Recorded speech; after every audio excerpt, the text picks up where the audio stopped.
जय राम जी की अपन खबरिया में आप सभी का एक बेर फिर से स्वागत बा। हम हैं अमितेश और आप देखे शुरू कर चुकल बाड़े कार्यक्रम विशेष। जी हाँ, बात आज हुई कोविड काल कर।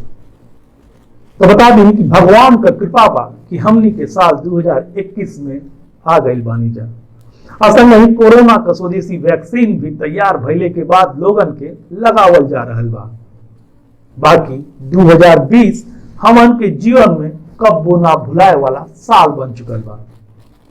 चीन से पहले संक्रामक बीमारी कोविड-19 सगरो दुनिया भर के अपना चपेट में ले रहे। करोड़ों लोग ए बीमारी से संक्रमित भइले तो लाखों लोग मौत के कोरा में समा गए। कोरोना से बचाव खातिर WHO सहित हमहन के देश का ICMR तमाम गाइडलाइन जारी कैलस। तथा नहीं सरकार भी कमर कस के नीमन आ कड़े कदम भी उठौलस। कोविड-19 संक्रमण के फैलाव से रोके खातिर 23 मार्च के देश भर में लॉकडाउन जैसन कदम भी उठावे के पड़ल। पूरा देश अभी ताकत से हो रहल ए लड़ाई में सरकार के साथे खड़ा हो गई। का मठ, का मंदिर, का मस्जिद, का गुरुद्वारा, सामाजिक संगठन हो या फिर स्वयंसेवी संस्था सब, कोविड काल के लेके आज हम जौने आध्यात्मिक सामाजिक संस्था का बात करे जा रहल बानी, कोरोना काल में ओकरा काम से प्रभावित होके PM मोदी के भी आभार जतावे के पड़ल। देखी जा पूरा रिपोर्ट। कोरोना काल में लॉकडाउन के लेके जहाँ पूरा देश फेफनाइल रहे, वही जे एगो ऐसन मठ रहे जे मार्च के शुरुआत में ही अपना आश्रम में लॉकडाउन घोषित कर दिले रहे। आज वो आश्रम के द्वार पूरा तरह से नइखे खुलल बा। खास बात ई बा कि एहिजा आज कोविड-19 के प्रोटोकॉल का पूरा गंभीरता से पालन हो रहल बा। जी हाँ, धर्म, अध्यात्म और मोक्ष के नगरी काशी में गंगा के तीरे पड़ाव पर बसल ईबा अवधूत भगवान राम द्वारा स्थापित आध्यात्मिक सामाजिक सेवाश्रम। कोरोना काल में यह आश्रम कई गो ऐसन कदम उठौलस जौना के लेके लोग बाद में सोचे विचारे शुरू कैले। ओकरा बारे में हम आपके आगे बताई। फिलहाल देखी जा सर्वेश्वरी समूह के आश्रम का आज यानी 24 जनवरी का स्थिति। ई हो अघोरेश्वर अवधूत भगवान राम का समाधि स्थल। कोरोना काल में 17 मार्च के बंद भइल ई समाधि स्थल का द्वार आजुले नइखे खुलल बा। इसी देश में एक आध्यात्मिक सामाजिक संस्था सर्वेश्वरी समूह बड़ा अनुकरणीय कदम उठाया जिसकी चर्चा कहीं नहीं है। कैसे इसने कोविड के चेन को तोड़ने में एक सशक्त भूमिका अदा की है। पहला, इसने पहले पीठाधीश्वर इस संस्था के अध्यक्ष पूज्यपाद गुरुपद संभवराम जी ये तो पहले भांप लिए कि वुहान, चीन के वुहान शहर से निकला हुआ ये वायरस अब भारत आने में अब इसके देर नहीं है और यहाँ फैलने में देर नहीं है। इसलिए इन्होंने बिल्कुल मार्च के शुरुआत में ही अपने विभिन्न सभी आश्रमों में बिल्कुल तालाबंदी कर दी। लॉकडाउन खत्म भइले के बाद जहाँ लोग एकदम से लापरवाह हो गए बाड़े, वही जे पड़ाव स्थित अवधूत भगवान राम के ए आश्रम का द्वार आज भी पूरा तरह से खुलल नहीं खेबा। सांझ के खाली 2 घंटा खातिर आश्रम का द्वार आम श्रद्धालुअन खातिर खोलल जाला। बाकी कोविड-19 के बचाव प्रोटोकॉल के साथे यदि मुंहे पे मास्क ना बा तो आश्रम में घुसे के ना मिल सकेला। यहाँ पे आश्रम में 17 तारीख के ही लॉकडाउन हो गई। 17 तारीख के ही गेट बंद हो गई, लेकिन वो गेट बंद भइले के बाद भी हमनी के समाज सेवा के काम चलत रहल। जैसे का काम? जैसे बाहर जो लोग ज़रूरतमंद रहना उनके अन्न वितरण कयल गई, उनके दवाई दिहल गई, उनके आयुर्वेदिक जो हमनी के यहाँ के काढ़ा हऊद पियावल गई, चाहे उनमें बाहर के डॉक्टर लोग रहस, कोई कर्मचारी रहस, कोई भी चीज़ बंद ना भइल। गेट बंद रहल लेकिन समाज सेवा चलत रहल। सबसे खास बात बता दी कि आश्रम का पीठाधीश्वर पूज्यपाद संभव राम जी मार्च के शुरुआत में आश्रम से जुड़ल सभे भक्तन के दैववादी ना बने का शिक्षा दिले।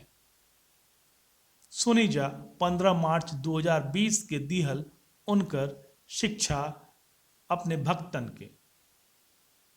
आज जैसी भी परिस्थिति चल रही है और जैसा आपके चिकित्सक डॉक्टर वीपी सिंह जी ने आपको बताया है, आपके जो भी चिकित्सक लोग आपको निर्देश देते हैं उनका पालन करेंगे और इसमें कोई भी तरह की लापरवाही या न बरतेंगे, कोई ढिलाई नहीं बरतेंगे और कोई भय की भी आवश्यकता नहीं है। और जैसे कि हम सभी लोग जानते हैं, बहुत सी बातें भी सुनते आए हैं और यदि हम लापरवाही करेंगे या ज़्यादा हम, जैसे कहा गया है कि देव देव आलसी पुकारे, तो वो भी नहीं होना चाहिए, क्योंकि ईश्वर उन्हीं की मदद करता है जो अपनी मदद स्वयं करता है। तो मुझे आशा ही नहीं, विश्वास है कि हम लोग उसी के ऊपर सब कुछ न छोड़ के हम लोग अपने प्रयत्नशील होंगे ताकि वह भी हमारी मदद करने को उपस्थित रहेगा। आश्रम से जुड़ल लोग बतौले कि आश्रम का द्वार भलहू बंद कर दिहल गई, बाकी पूजा पाठ से लेके समाज सेवा तक के काम जस का तस चलत रहे। कोविड काल में मुख्य शाखा से ही जरूरतमंदन के 20 टन से अधिक खाद्य सामग्री बांट दिहल गई, लोगन के मुहैया करावल गई।